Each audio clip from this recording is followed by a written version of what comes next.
Good evening, and you're very welcome to the LOIWomen's podcast here on finalwhistle.ie. Once again, it's episode, I think it's 14. I've kind of lost count at this stage. It's the mid-season break, though, at least from the league action, and we're back again once again just to take a look back at the opening 13 games of the season, 13 rounds of the season, with myself, Breifne and Aaron, and of course, Aaron Clark. Aaron, you're welcome to another week of the show.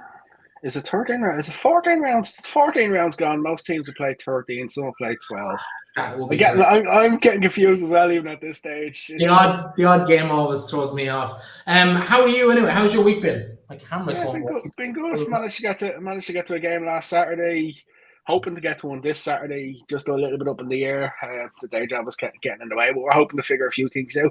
Yeah, no, been good. Squad announcement Friday. Vera was quite relaxed. Then went into the weekend's games and things just kicked on, and looking forward to tonight and getting the Peamount talk going a little bit. Yeah, of course, we're going to be joined by Kate Mooney, top scorer in the league so far this season. We're going to see if she can hold on to that position and maybe get her thoughts on that in just a couple of moments. They, of course, had a massive victory in Tallaght Stadium against Shamrock Rovers. Shamrock Rovers' first defeat of the season. It's really kind of given Peamount one hand potentially on a title. Is that too early to call yet? 7 games to go, 6-point lead. It's a bit early to go, but the only thing I will say is they're finished with Shamrock Rovers. They're finished with Shells. Bowes is their first game back in late August when the season comes back. To win that, then you're probably going to say yes. But like for me, it's just a completely different Peamount team this year. The tenacity, the hunger, like the defensively, they've been brilliant all year. And like at the minute, you're saying they're worthy favourites at the minute, absolutely, but wouldn't go as far as saying one hand on the trophy just yet. What game were you at the weekend? I was at Shells Wexford. Plenty of goals. Plenty of goals, probably, and I tweeted this as well. It's probably the first time I've seen Shells look that comfortable against Wexford. It could have been more. Could have been more than 5-0, to be honest with you. Like opening the scoring in the first minute. Young Hannah Healy with her first goal as well for the club and at senior level. And you're just sort of thinking 3-0 up at half time. Can Wexford sort of build back into it? And then all of a sudden, Shells get the 2 other goals in the second half, and you're thinking, okay, it looked easy. Like, I know people will say the 4-0 win when the league was won last year was a convincing victory, but this was just another step on, and I don't even think Shells had to come out of second gear. That's the frustrating thing. Talk to me about that second goal, Hannah Healy's first strike in the league, because how cool a cucumber was that? She had the first chance, got blocked, second chance and slipped, and then had the peace of mind to not panic. When the ball came back, just lying on the ground, just put her foot through it into the bottom corner. It was just, it didn't look like someone's first goal in the league. You have to remember, think about her age. She's just gone 16. You know what I mean? And for her to do that as well and have the composure, like she didn't look out of place. You could see her beside Rachel Graham and beside Alex Kavanagh, and just looked so comfortable. The one thing I will say is, and I know our guest is a good friend of ours, Alex Kavanagh back in that Shelbourne team just makes such a difference. It's nearly like having a little twinkle toes there. She can play the ball back, play the ball forward, play the ball left, right. Just keeps that thing's ticking at times, and it's what Shells needed. But yeah, young Healy, she's been very good, absolutely very, very good, and I wouldn't be surprised to see her pushing on now in the next month over the All Ireland Cup and really putting a stamp on the Shells team. Yeah, we'll see how it goes. We're going to talk about the Avenir Sports All Ireland Cup as well. We might get a chance to chat to Kate about that. But it's a good time to bring her into the conversation. So Kate Mooney, you're very, very welcome to the programme. Thank you very much for having me. We've kind of already given you the introduction, but I suppose officially you're newly signed with Peamount this year, of course, top of the table at the moment, but also individually top of the goal scorers charts. It's been a pretty good move for you over the last 6 months. Yeah, I think it was a risk to move, definitely, but I think the risk has paid off, and I think it was a challenge, but I think I took it with both hands, and I'm only been smiling up from here, so it's good so far.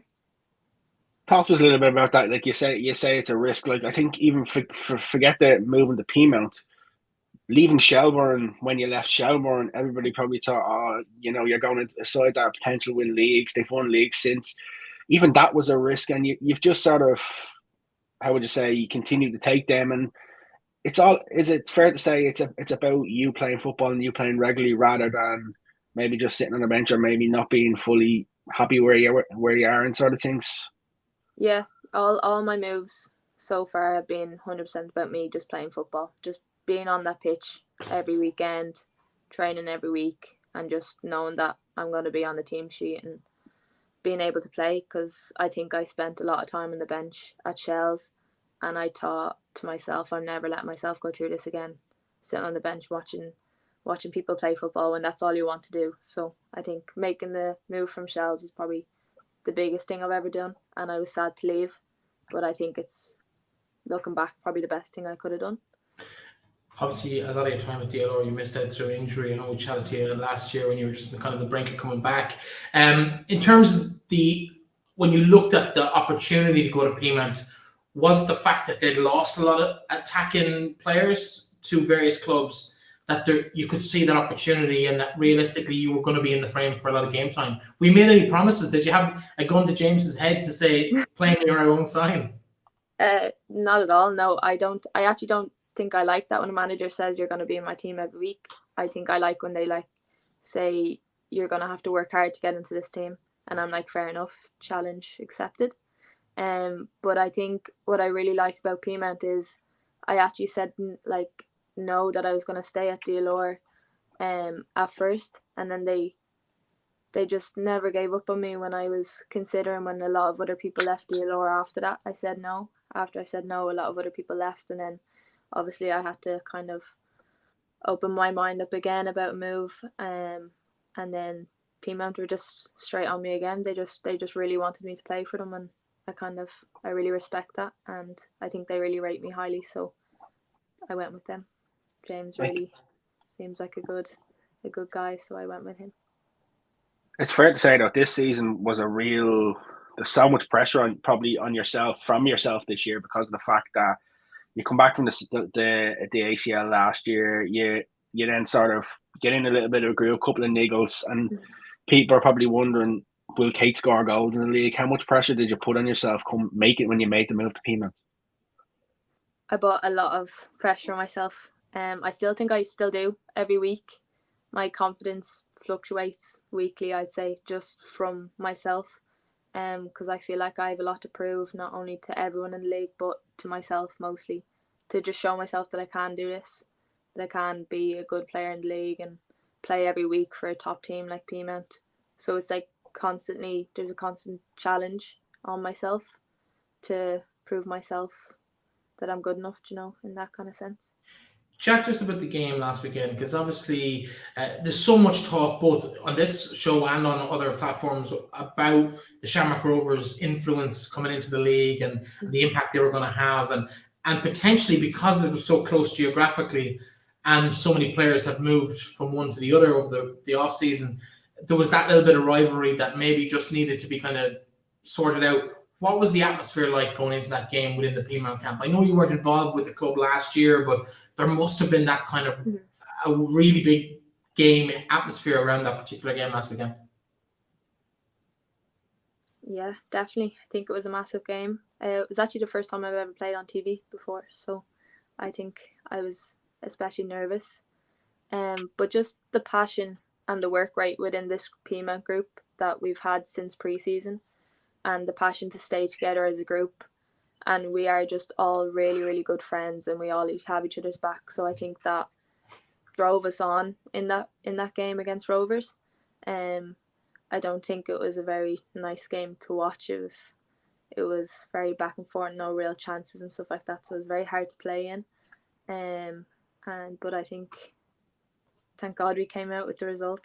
I think it was massive on our character. I think we were resilient. We just kept going defensively. I thought we were brilliant. The defence haven't let us down once this season. So it's just a pat to the back for them. And yeah, I think it was really good, and 6 points clear. I don't know what more we could have asked for from the team, from James, from the backroom staff. And it was a great atmosphere. And hats off to Rovers as well. They got a record crowd in as well. So it was amazing to be a part of. Was there anything about the game when you played them a couple of weeks previous in Peamount that sort of added a little bit of extra motivation? Because maybe that's one that you look back on and it's probably one that got away, that you only come away with an 0-0 draw. Did that add anything extra when you were going to Tallaght? Definitely. I think we should have won that game. So I think, in a way, we were lucky in Tallaght, and maybe it's because of the game that we should have won before. But it's also not luck, because we work hard every week, so we did deserve it. We deserve every win that we have so far. You talked about the 6-point gap at the top of the season. Did you expect to be in this position at the start of the year, 2/3 of the way through the season, or is it maybe just a little bit higher than maybe even anticipated yourself when you joined the club at the start of the season? Yeah, I really hadn't a clue how the season was going to go. I was just excited to get started and see where we could go. I think James said in an interview, he was just like, if you told me we were going to be like this at the start of the season, he would have been like, that's amazing, it's brilliant, and it is. But I think it's just our hard work as well. Like, pre-season was brutal. We were in the army camp and everything. Like, it was amazing. Like, I've never been as fit in my life. I've never been so resilient, mentally strong. I've never wanted to work so hard for the players around me, and I think that just goes through the whole team. And I think that's why we're 6 points clear at the top, and hopefully we keep going that way and keep working hard. Definitely, that's something I sort of said to you a couple of times this season about the resilience of Peamount and the attitude of them. Because, like, you look at there's times where Kate hasn't played 90, come off, where she run our legs into the ground. Like, for you, Kate, in terms of, you say, the fittest you've been, like, did you have any sort of fears? Because, like, last season when you had niggles come on, after especially coming back off the ACL, did you have any fears that maybe with a tough pre-season that maybe the first half of the season wouldn't go your way in terms of fitness or anything like that? Or how did you sort of build into the pre-season to be sharper when the season started? Yeah, I think just for off season, I think I was just constantly in the gym. I constantly built myself up to be able to handle this season, for my knee to be able to handle the season especially. I keep doing rehab constantly. I'm constantly in the gym before training and stuff like that, preparing myself for the week.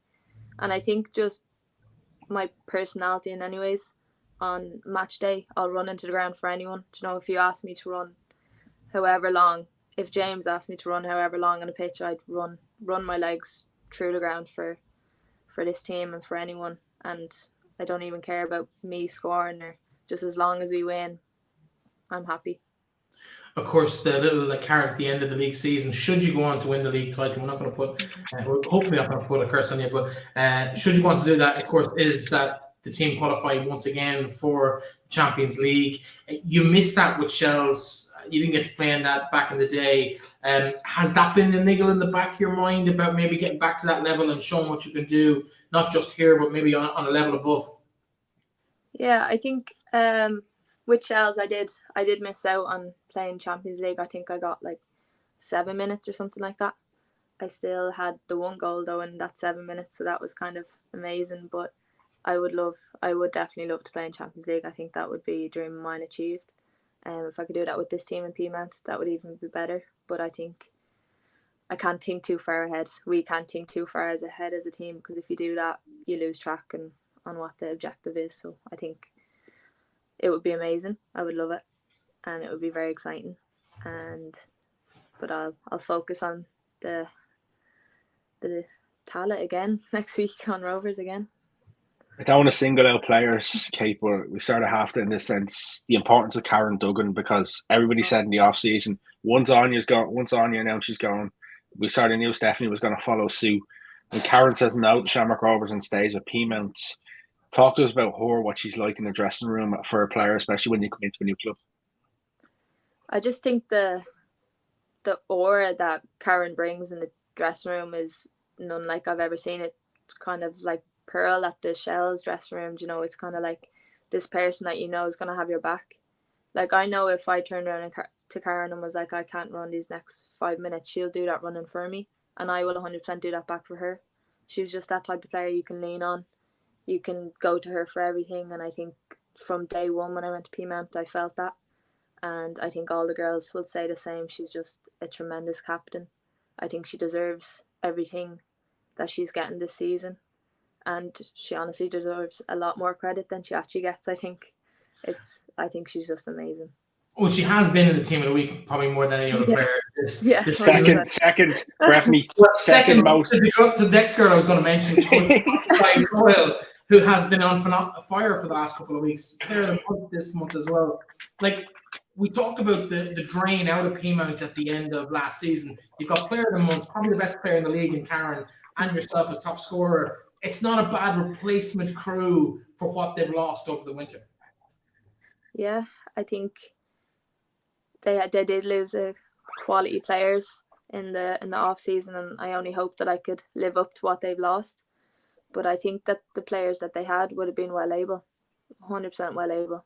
Like the quality they have in that young team coming up, the likes of Ellen Dolan, Jess Fitzgerald, like they're going to be Ireland players in my eyes in the future. I think they're ones to watch. I think they're brilliant, and I think P's setup underage, I think is one of the best in the country. So I don't think Peamount have any worries for the future or for any players that they lose in the future. I think they've got a great setup. What's it like though playing with a side who, like, you talked about giving your defence a pat on the back, but you've got two players. Chloe Maloney this year has been instrumental. Jenna Barrow was probably playing left wing last year, and the two of them been centre back, and then when with them marshalling the defence, and then with the likes of Sive Doyle, Karen, you talked about Jess Fitzgerald, who I've been raving about for weeks on this show. Like, what's it like when you're playing within that team and things are going well? Because even when you've had blips, you've been able to put the blip behind you quickly and get back to form. I think just as a striker, and I look behind me and I see them players, I know I'm going to get chances. So I think as a striker, that's the best thing for me to see on a pitch. I think having the quality of Sive Doyle, I think she's assisted half my goals. And I could only thank her for it, and I thank her every training session for it. I think she's just one of the best players in the country, and to have that behind me in the 10, I could only be lucky to play with a player like that. I think having Jess and Karen control that midfield just brings a calmness to the team, which is really nice to have. They settle the game down, they play side to side. I think it calms me down. It's not as chaotic. I get balls to my feet. I get to play around, and just to have that, like Jetta and Chloe, absolute brick wall at the back, brings a sense of comfort and calm and safety again. So if I lose the ball up top, I know I have a whole army back there that aren't gonna let the ball go into the other side of the net. So it's like a safety net for me, having them all back down there. I have a question for you. It's a little bit left field, but I want to talk about the position you found yourself in last winter at the end of the season. You've got friends in all the camps because you've played for DLO, you've played for Shells. Because of the way girls move around the teams, particularly in Dublin, you probably have played with at least half of every dressing room in the capital. How does that work? Is it an official contact from the manager? Does it come through players? What was your experience? Do you have your mates kind of going, come on, play with us? Or is it all done relatively above board, essentially? I'm curious. Yeah. I think Sive Doyle was actually probably one of the first people to text me. I think she just texted me on Instagram and with like them eye emojis and was just like, heard about you. One of them kind of text messages. So yeah, when you have friends in the league, they definitely do text you being like, what's your plans? But yeah, I think Sive Doyle was actually one of the first, and obviously playing beside her was a big pull as well. So basically hop into your DMs, just slide Breifne, I've got a trivia question for you though.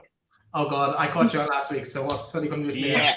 So Kate Mooney and one other player have something in common, that they've both played in goal during the game, in the same game, and then played outfield in the same game.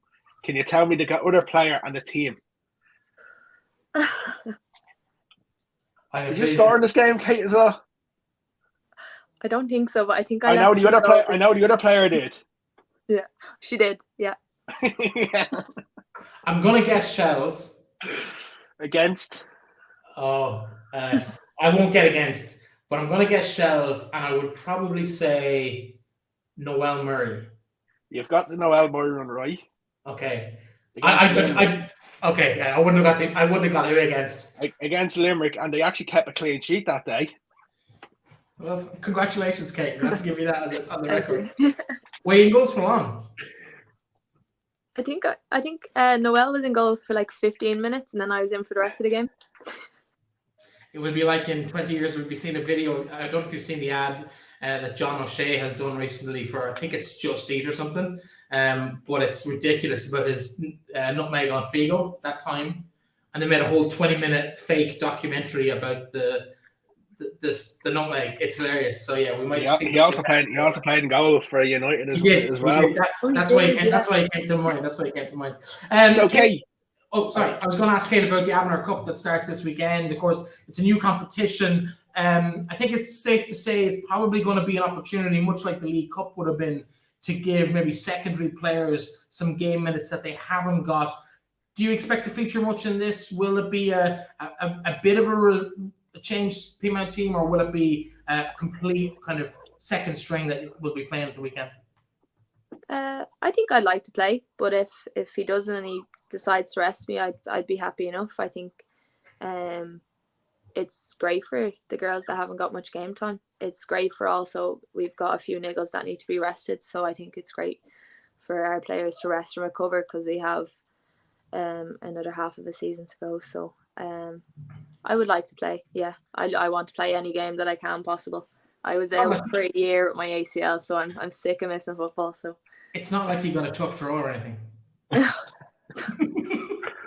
Well, yeah, the so-called group of death. We might just bring it up here quickly. It's funny, Breifne. I was chatting to Kate briefly on Saturday, and I actually asked the exact same question. And the first thing she said was, "I want to play every game. I've missed too much football." And I was just like, you could easily turn around and tell me, "Nah, I want a couple of weeks off. I want a nice holiday occasionally." No, I want to play every game, and I just think the attitude is it's spot on because a lot of people, it can be difficult for a competition like this because they see such a long mid-season break that they can turn around and say, "You know what, I wouldn't mind a bit of a break," and then come back in and then mini pre-season and back into the second half of the season, especially considering top of the league. But Kate's just like, "No, I want to play."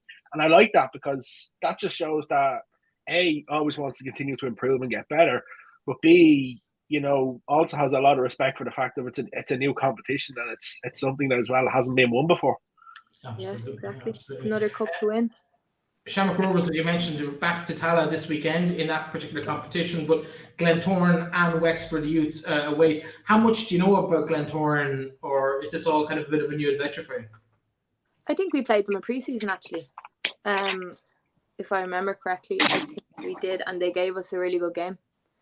Are they top of the league up in the north? You don't know? I think they're up there or thereabouts there. Yeah. I think they're Aaron's gone to Google it there now. I don't know much, but I remember playing them. I thought they were better side out of all the other Northern Ireland teams that we played. So I know it's going to be a tough game. Of course, Derry were in the competition, but they've been replaced by Science Swifts, which I think, based on competitive ability of both squads, is probably good for the competition because Derry were struggling in the competition. So Science Swifts were, I think, 4th or 5th in the league, so will be probably a stronger outfit than Derry would have been. So I get that Derry are probably there because of the League of Ireland connection, but Science Swift's probably the better option in terms of competition. What's your expectations for that competition? Do you think we'll unearth a couple of youngsters maybe coming through, or will it give people a chance to maybe meet up with old friends? Because I know there's a few players in that league. I'm not sure if you specifically have played with any of them, but there's definitely girls who played in the league, playing in the Northern League with the 5 teams that are playing down here.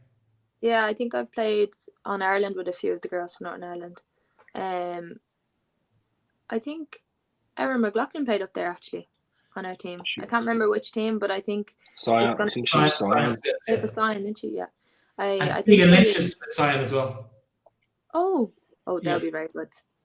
So just on the Northern Irish League, quick one for you. Glentoran have played 9 games, won 8, drawn 1, scored 57, conceded 3. Oh.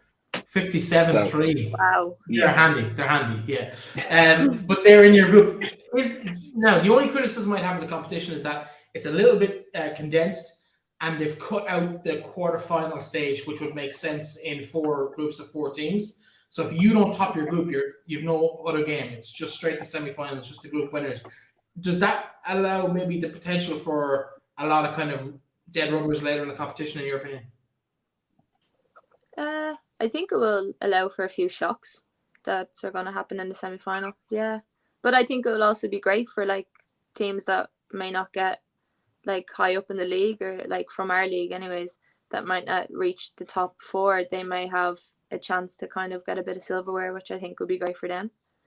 I think it's just going to be overall good for the league. I don't see anything going to be wrong with it. I think it's going to fill that gap nicely while the girls are away for the World Cup and stuff, and keep players playing, which is obviously there's a World Cup coming up, is there?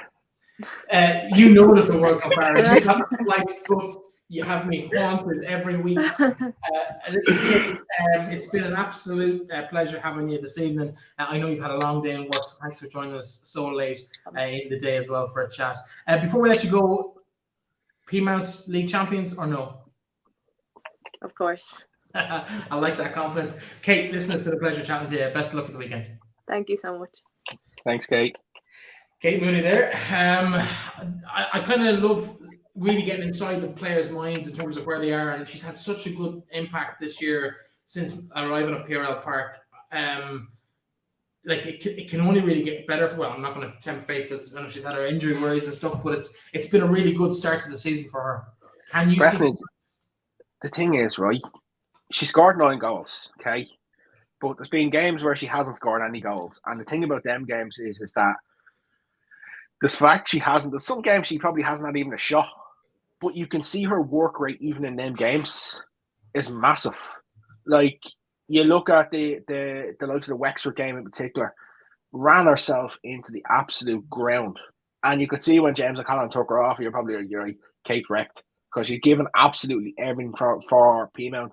I think that's probably one of the biggest things, is that she's getting a reward for the fact of her work rate and her effort. Like, the thing is, when she was with Shells, a lot of people looked upon playing college football. There was a lot of talk of scoring a lot of goals and in the colleges, and then not really having the impact in the National League. And I don't mean to sound bad here. Kate will probably agree with me when I say this, is that there was probably times where she was doubting, because other people were doubting whether she was good enough to play as a striker at this level. Like, the first season with the LOIWomen, scores her first goal, boom, ACL gone, same game. You're thinking, oh no, just left Shells as an opportunity, and then does that. Then, like, even during that season, like, I remember when she got back running, I've been out with DLR a couple of times, and watching her just actually doing her runs pre-game and stuff like that, and you could see the attention to detail, the commitment to actually doing that sort of thing. So to see her top of the goal scoring charts this season and playing really, really well, like, you couldn't not be happier for her, because she's worked hard. She's been extremely driven to get where she is. And I think Peamount are getting the rewards of a player who's just ready to sort of burst a little bit. I would say she's probably a little bit disappointed to have 9 goals. She probably feels she could have a few more, and don't be surprised in the next 7 games if she scores another 9. Yeah, well, time will tell us how that will pan out for her over the course of the next few months or so. But of course, no league games for the next 10 weeks. Let's take a quick look back at last weekend's games. We've talked a little bit about the Shells game that you were at, and we've also talked about the Peamount. I just want to go back to Shells. I just want to go back to the Shells game for a moment. Obviously, the news came out after the game that manager Stephen Quinn has since left Wexford Youths. I like Stephen. I got on well with Stephen and a lot of time for him. I wasn't surprised to see this change coming. They've lost 5, drawn 2 of their 12 games. It's been a difficult season for them. Like, a lot of people tipped them to go on and win the title with the firepower they had, the squad they have. It just hasn't worked for one reason or another. It's always disappointing to see a manager go, but I will say it's probably the right time for Wexford to make a change, give them the Avenir Cup. Maybe they'll try a couple of players out. The only problem is, at the minute, we don't know who's going to be in as interim manager, or what's going to happen for the next couple of weeks. Because it's always the one thing I look at there is, who do you get in to replace him? That's the question in that sort of area. It's a difficult catchment area. Like, that's what I'm a little bit unsure about. So it's a watchful eye at the minute. But it's always sad to see a manager go. But I wasn't surprised, especially considering the magnitude of some of the defeats. Some of the defeats, like You look at the Shamrock Rovers game, you look at the Peamount game, decent in defence, just the final third, couldn't get anything going when they got over the opposition half, and sort of games that you're sort of thinking years gone by, Wexford would have got something out of them, and you know it's a tough one to take, especially with the quality in that dressing room. Nicholas Sinna making it made a 200 appearance for the club at the weekend. Kylie Murphy's already passed that figure, and the others who are chomping at the bit, and it just hasn't worked this season. And it's sad to see Stephen go, but a change probably might help Wexford in the second half. Yeah, of course, 200 plus the whatever she had racked up before the league even started. You can probably add on another 200 there as well. In terms of, I suppose, moving on from that game, and of course, it's always sad to see a manager leave the league, but as you said, there's probably justification for that. Interesting to see who comes in and what direction Wexford are going to take. They've been competitive for the last decade. I'd love to see them continue to keep that momentum going. Their squad is aging, but there are some really exciting prospects in there, the likes of Ellen Malloy, Avian Clancy, even Ciara Rossiter. I don't even think she's 30 yet. So there's plenty of young talent as part of that team that we're going to see coming through over the next few years. I was watching the Sligo Rovers Galway game, the Battle of the Connacht 2, and have you just done care? Hold on. Have you just done Ciara Rossiter 30? She's nowhere near 30. I know, yeah, that's what I mean. I know. Well, I don't know. 27 is close to 30, but it's not 30. That's what I said. She was nowhere near 30. Apologies, Ciara. But moving on to the battle in the West, Galway visitors to the showgrounds on Saturday evening, and they scored a scrappy, kind of deflected effort early on. They were well worth the lead though, and Therese Kniebe had hit one at a second attempt, essentially. It was a bit of a scramble. The ball came back to her and she hit it in, I think, off one of the Lockby sisters, or one of the Lockbys, I'm not quite sure which one, possibly Kerry. Gave the goalkeeper no chance, 1-0. And I thought they took their foot off the gas. I'm not going to lie. I thought they felt that they were going to go on and score a couple of goals. They didn't really push on. It was into the half hour. That was early on, first 10, 12 minutes. It was well past the hour mark before they got the second. Jenna Slattery pounced onto a long ball. It was kind of missed by the Rovers defence, and she just put it past the goalkeeper. Didn't really give her much chance in goals. Bonnie McKiernan, who's been impressive despite being only 18. Sligo have had some really good keepers in there. She's keeping Amy Madden out of the side at the moment. So, but Sligo, they battled and they never gave up, but they didn't look like they had the quality to make a breakthrough either. They're relying too much on one or two individual players, and they're missing that little bit of spark that they got from like Amy Boyle-Carr last year. I don't know if she intends to come back in when the Gaelic season's done, like she did last year. They're just missing that little bit of a spark. Maybe that Jim McGuinness gave them last year, but it's just not quite working for Sligo this year. Don't forget, if they don't sign Amy Boyle-Carr during the transfer window, they can't sign her. Unattached free agents can't amateurs, because the league's professional now, can't come back in, so they'd have to be cute about that and do things. Want to credit Galway on something here, Breifne. Social media YouTube highlights, 8 minutes of a highlights package Galway put up with some good angles and stuff like that. Great to see. I think did some little different bits of footage as well put in. I think it's good to see this Galway social media team being very good.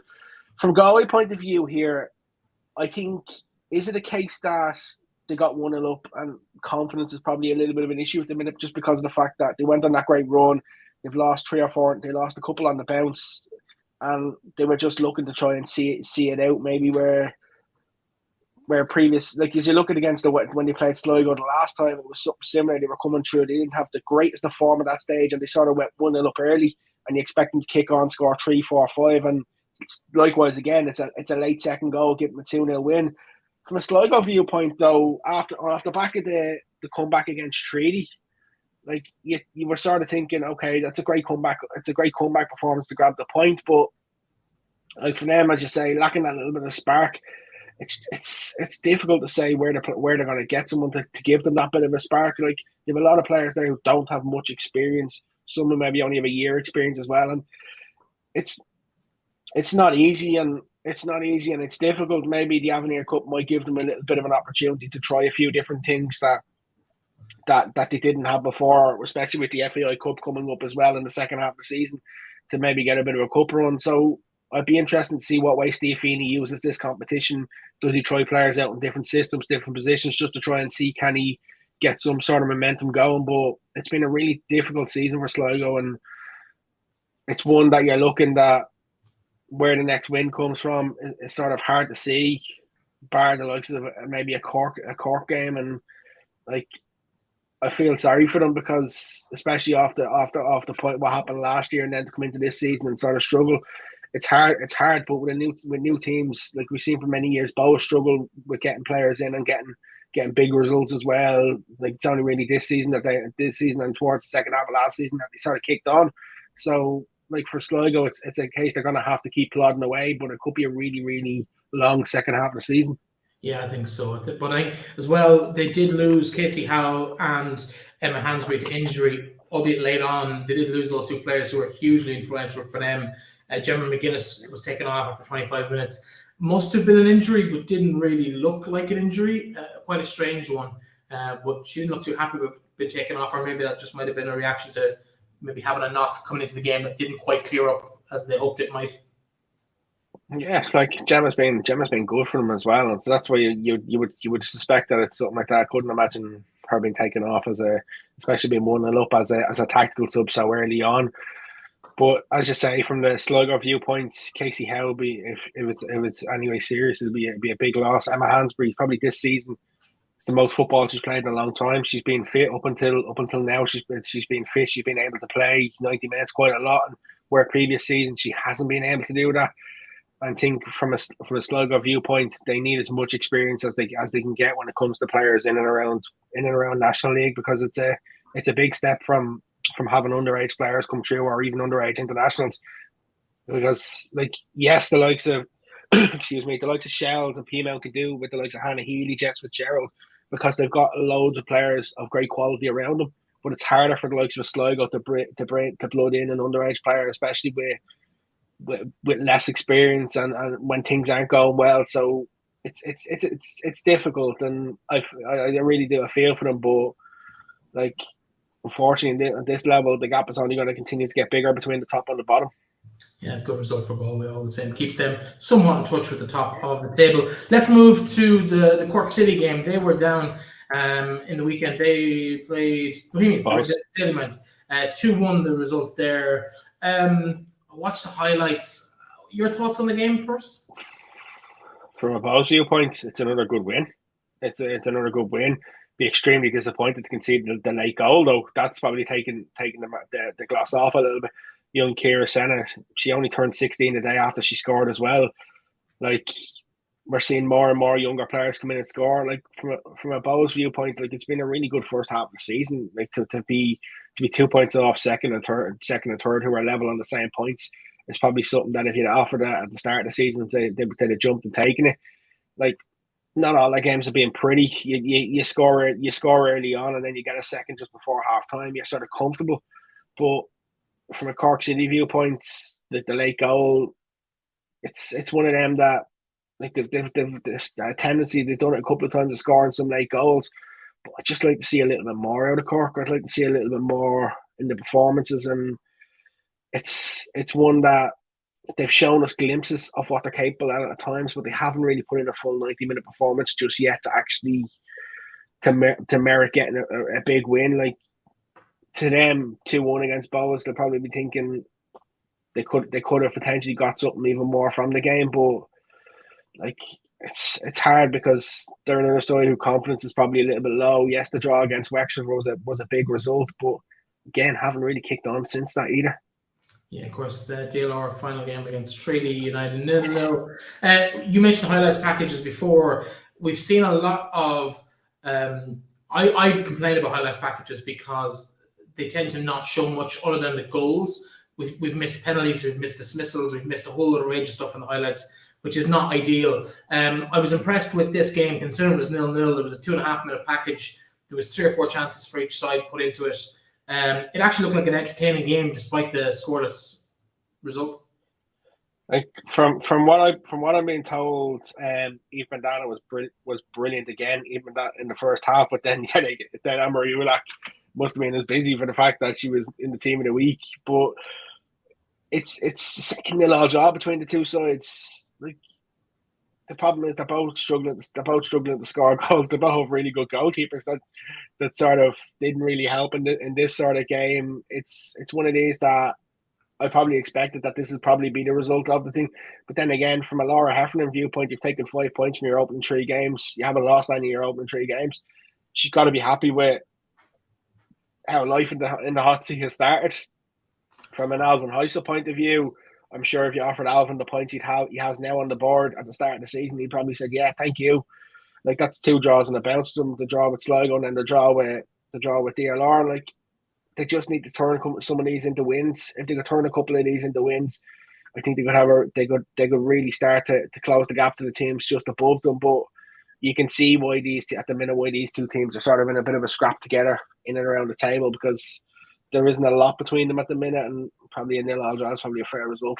Let's take a quick look at the table. Peamount, as we've mentioned a couple of times in the interview with Kate, they're 6 points clear at the top of the table, 13 points played for all of the top 5 sides. Shells and Shamrock Rovers level, 6 points behind on 28 points. Bows 2 points further back, with Galway United completing the top 5 in the league table, 22 points for them. A bit of a gap back to Wexford and Athlone.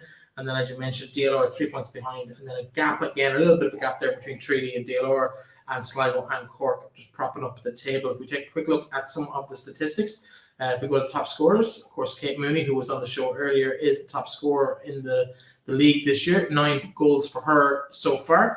Anya Gorman and Gemma Quinn on 6. And a couple of girls there on 5 as well. Jessie Stapleton on the score sheet last week. Jenna Slattery also getting a goal. I think they were the only ones that I see there that managed to find the back of the net this week. In terms of clean sheets, Courtney Maguire top of the clean sheets charts, but lots of pressure on her. Niamh Reid Burke 7, Rachel Kelly and Eve Badana with 7. I have to stop you. When's the last time we've seen the amount of goalkeepers have 7 clean sheets like this in a season? Oh, it's especially phenomenal. after 13 games. Yeah, it's phenomenal. The quality of the goalkeepers. And even as you go down, we've spoken to and about Anne-Marie Uliak there. She's only got 2 in her 13 games, but has probably been one of the best goalkeepers in the league this season. So I read a stat. Anne-Marie Uliak has nearly double the amount of saves as any other goalkeeper in the league this season. But are you surprised by that? No, absolutely not. But like, I was surprised to see that Rachel Kelly, I think, was second on the list. But then again, Rachel's been superb. Rachel has been superb for bows. But I would have expected to see maybe the Cork goalkeepers. But yes, they've probably changed. They've flip flopped a little bit between who's been in goals. But like, the fact that she doubled the amount of saves, I wasn't surprised. But it just shows you how busy she's been, and like, for her to have the amount of clean sheets that she has, Uliak, it's probably a bit of a credit to her, considering how busy at times she's been. I've just opened to correction on this. Our statistics may be incorrect, but I believe them not to be. I don't think Cork have kept a clean sheet this season. I don't think they have. You're right. I don't think they have. Yeah. So there's no. Because even the draw with Treaty was a score draw, was a 1-1 draw. Yeah. Let's take a quick look at the Avenir Cup fixtures for this weekend as we move on to that particular competition. And we'll just bring them up here in front of us. We start with Group A. Athlone Town, Galway United, Linfield, and Shells. The fixtures I'm just going to bring up at the top bottom of the screen there. So Linfield host Galway United, while Athlone Town host Shelburne at 7 p.m. in Athlone Town Stadium. Linfield, of course, playing in Belfast. In Group B, the group on the table there, Glentoran host Wexford Youths. And as we heard earlier, Peamount returning back to Shamrock Rovers 7 days after taking a 1-0 victory from the venue last week. Slightly different game this time around, but still well worth your attention if you're around on Saturday evening. In Group C, Sligo Rovers host Bohemians, while Cliftonville host Sion Swifts in an all-Northern Ireland clash. And in Group D, Cork City host DLR. That game not in Turner's Cross. I believe it's in Fermoy. And Newton Abbey Strikers Crusaders. They will play at Treaty United. So a big journey for Treaty up to Belfast for that particular game. But that's what this whole competition is about, Aaron, isn't it? Yeah, absolutely. But the only thing is, and we don't know from both a Northern Ireland viewpoint, from the clubs up there and from the clubs down here, as to how strong certain clubs are going to go. Like, realistically, I think Collie O'Neill is definitely going to want to have a look at some of his players from a Rovers viewpoint to see the players who haven't played an awful lot, to see what they can offer, especially in a high intensity game. Peamount will probably do a little bit the same. I wouldn't be surprised if the likes of Kate do play though. Like the other side of it then is the likes of Shells, apart from there maybe 12 or say 14 players, a lot of them haven't played a lot of game time. Is Ella Malloy close for Wexford to making an appearance in the Avenir Cup? If not, she should be back for the league. But it's an interesting competition. It's definitely a stopgap filler in the season. I don't see it staying as it is going forward if it remains next season. I think it'll be moved to maybe a specific one weekend here, one weekend there, or something like that, because it's only really with the league break. But listen, it's a good stopgap filler for the games obviously being live on LOI TV this week. We don't know the reason why the games from up north aren't live. It could be due to their potential streaming options or TV options. We don't know. It's something we may try find out for next week. But yeah, it's a competition that could spark or could go the other way. I don't know how it's going to really go yet. Hoping to get to one of the games this weekend. Hoping to probably get that. If any, I'll probably get that alone just because of timings with work. If I was to get that, any, might be at alone in Shells because it's the late one. But some tasty games out there. I'm be interested to see how it goes. Can you see a club going all out to win it? Yes. Can you see a Bowes, a DLR, a Treaty, a Sligo Rovers kind of saying, okay, some clubs may take their foot off the gas a little bit. Here's an opportunity. We like our draw. We're going to go and try and win this competition. I wouldn't be surprised if the winners of the Treaty group potentially get a decent semi-final and then could potentially go, because they've got Treaty Cork, DLR, and I can't think of the other Crusaders. Like, I wouldn't be surprised like in that one, because that's the opportunity for one of like potentially a DLR or a Treaty to pick up a good bit of momentum and sort of make a little bit of a push, because if teams do make a bit of a 19s, but then again, Breifne, the problem is from their side of viewpoint, like if a team just gets to the semi-final, they might play some fringe players in the first group games, but if any of them that make the semi-final, I can't see them in the semi-final and final sort of going a bit light. So that's where it may become a little bit more difficult for one of the weaker teams. But like, I didn't think Glentoran were as strong as they were, and 57-3 and the goal difference is pretty impressive by anyone's stretch. Was it after 8 games, 9 games? Did you say 8 games? Yeah, that's not bad. Like 7 goals average per game. I'd be worried if I was any goalkeeper in the league. Forget about the clean sheets. You want to try and win games. Neck on the block though. Who's going to win the competition? Here, I'm going to give you another stat though, right? So I'm looking at the league table. Cliftonville are second. Cliftonville are played 8, won 7, drew 1, scored 55, conceded 2 in 8 games. Yeah, I think there are 1 or 2 teams in that competition, maybe not quite at the grade, and I think that's maybe why the Derry situation has evolved the way it has in terms of them pulling out of that particular competition. Neck on the block, who's going to win it? You're not getting away with not giving me an answer. I don't know, because the problem is I could tell you, I'm just going to use Shamrock Rovers as an example. I could tell you Shamrock Rovers is going to win, and then Collie O'Neill goes and puts out a lot of fringe players, and all of a sudden, that's the problem. Because if it's the FAI Cup and you turn around and you said put your head in the block at the start, I'd probably be able to give you an answer. But I actually don't know. And I'm going to say Glentoran are going to be a sneaky outsider. Glentoran will be a sneaky outsider, because I think they'll go helter-skelter to win it. And if they can start with a win against Wexford, I wouldn't be surprised if they come out of that group, because I do think Peamount and Shamrock Rovers will play a couple of fringe players. But I don't know, because it all depends on availability of players. I know there's 1 or 2 people watching this now who are involved with teams who'll be thinking, we're going to get a chance to see players or whatever. But the back of it all, they'd love to win the competition. I think we'll see as that competition progresses, that bit of rivalry that's automatic in most of our sports people will come out. I think if you're in it, if you're still in it with an opportunity to qualify in the third phase of games, I think we'll see teams go really strong then. Yeah, that's absolutely when we'll sort of see where teams are when it comes to winning this competition, because yes, they've a bit of a month after, so they'll give players a couple of weeks off. But at the moment, we don't really know how they're going to really go about it.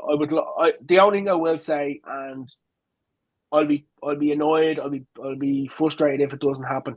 I do hope though that the women's Premier Division teams take it quite serious and don't just send on the 17s team and just sort of send the 17s and 19s mixed and be like, away you go. I actually hope that they take it as serious as possible. If players are unavailable due to I think they will. I think they will. Yeah, I think they will. In terms of, so basically what you're telling me is the reason you're here is to tell us about what's going to happen in the competition and you have no idea. It's basically. Okay, hold on a minute. Let's turn it around then. Give me your prediction. You're not far wrong. I was half joking with you. I think it's going to be an interesting opportunity. I think certain teams are going to experiment a bit, and I think some of the likely league winners, so your Shells, your Shamrock Rovers, your Peamount, are going to play slightly changed sides. I think we're going to see the middle tier of teams. I think we're going to see Wexford, who feel like they maybe need to push on a bit after what's been a relatively poor season. I think we'll see them use it as an opportunity maybe to galvanise what they've got going on down there in PRL Park. I think Treaty have a nice draw alongside Sligo Rovers for an opportunity to get in there, although I do think Science Swifts might just come through, or Cliftonville. It's Cliftonville and Science Swifts in that group. I think it will be... Cliftonville, so no, that's Bowes in that group. Bowes in that one.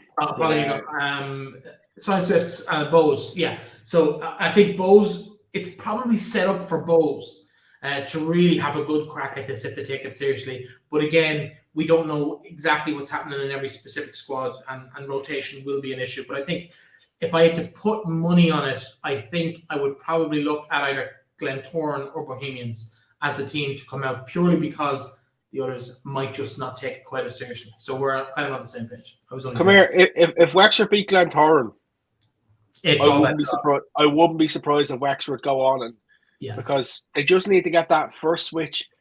Because I do think Peamount and Shamrock Rovers will play a slightly weakened team. But then again, it's also an opportunity for the likes of Galway.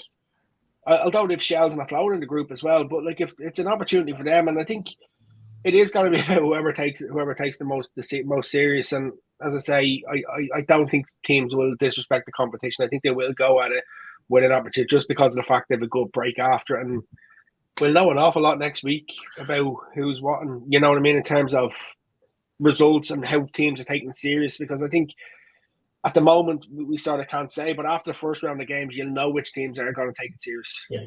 We spoke last week about the squad the night before it was announced. You were spot on, to be fair, with the 4 Irish girls selected in that. Weren't major surprises, but you were right about it.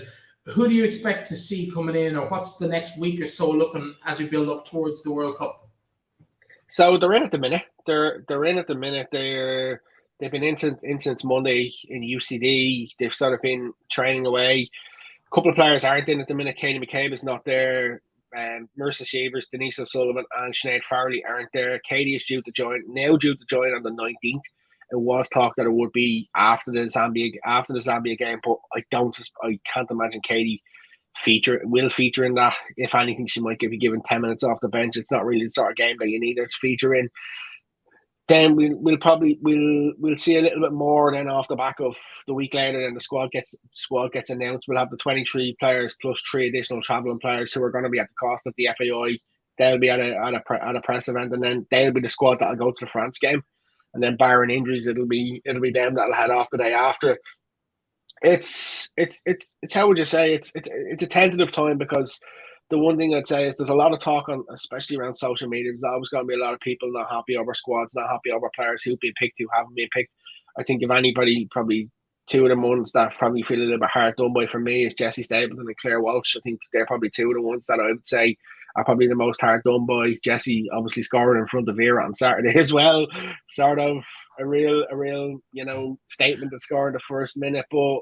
On that, could we see a 1990 situation? I might be going over a lot of people's heads here, where Gary Waddock was in the 23 and then turfed out the day before that we left. Could we see a situation where something like that happens, and just out of left field we pull in someone who's not in the 31? Unlike. Well, yes, slightly.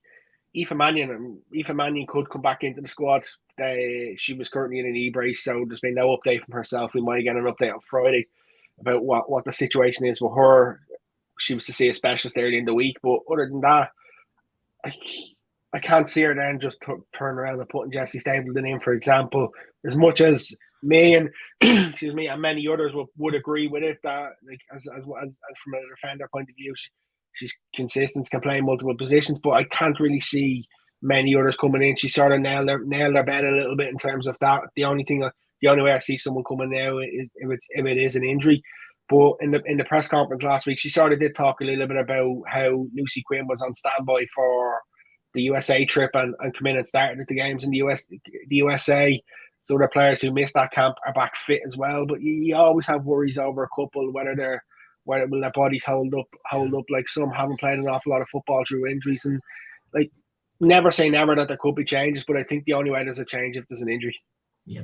Before we wrap up, and we are going to wrap up soon because we're approaching the hour mark, we like to get out before the 60 minutes. I watched during the week, I binged the Matildas. It's on Disney Plus. It's a documentary, I think 6 or 8 parts. I can't remember how many episodes because I just flew through it, but it was phenomenal.